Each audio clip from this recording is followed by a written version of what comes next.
the media is saying, well, there's no evidence. Well, what have they done? What have they done? This is from the 5 on the Fox News channel. Some words of wisdom that I think everybody ought to absorb. We're hearing reporters saying there's no evidence, as if they themselves looked. They haven't. The media hasn't seen anything because we're not at the end of a legal process, right? Today was an overview when they discussed it, and nothing has been ruled out.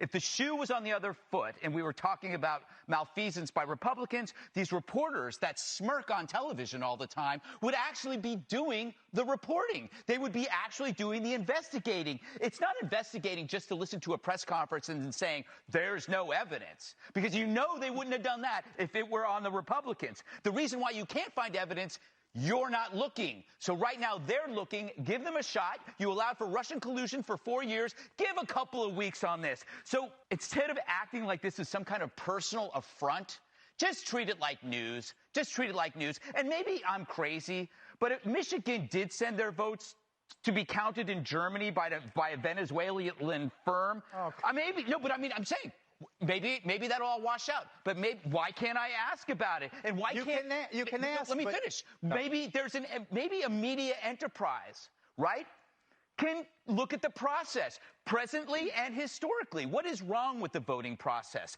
What is with a lot of these conventions that are outmoded? What's the future going to be like? Instead of sitting there and smirking at our audience because they don't trust this process, because for 4 years, the media has been crapping on them every single day. They have every right to be suspicious.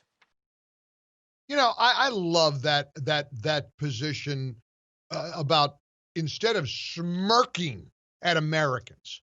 And see, I'm not willing to do that. There are some of my so-called colleagues, I guess, in the conservative punditry world who are smirking right now.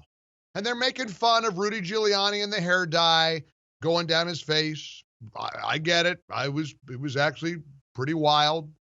Memo to hairdressers: don't put your client out there in front of hot lights if you're going to dye their hair, apparently right before the press conference.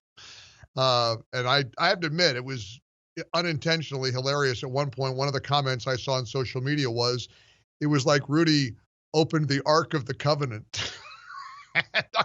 I'm walking into that. What are those black streaks coming down his face? And I get it. Okay, get distracted by that.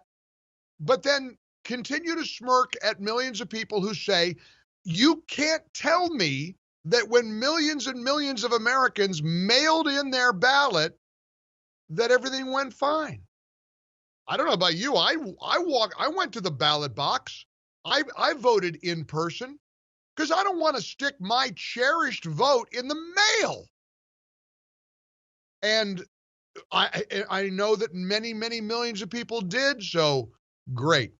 Now we get to sit back and hope that every legal vote can somehow get counted and every illegal vote can be thrown out, and prepare for the worst, hope for the best, and do what we can do and fight like hell for the 2 runoffs in Georgia as a starting point. Don't minimize that. You know how nuts they are on the left? They're already lining up and warning Joe Biden, you're on our timetable.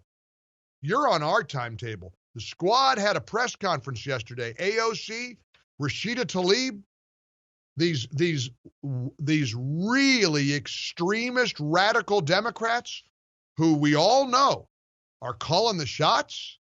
You want this to run the presidency, the Senate, and the House, the entire federal government?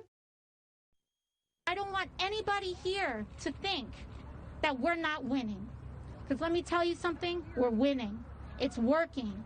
It's happening. That's what our next move is to make sure that the Biden administration keeps its promise. We know that we don't just make that demand and walk away. We have to organize for it. We have to bring the heat for it. I urge you all to continue raising this issue because we hear you, we are here with you, and we stand by you. We're going to make sure that the Biden administration sticks to our timeline, is moving towards our timeline.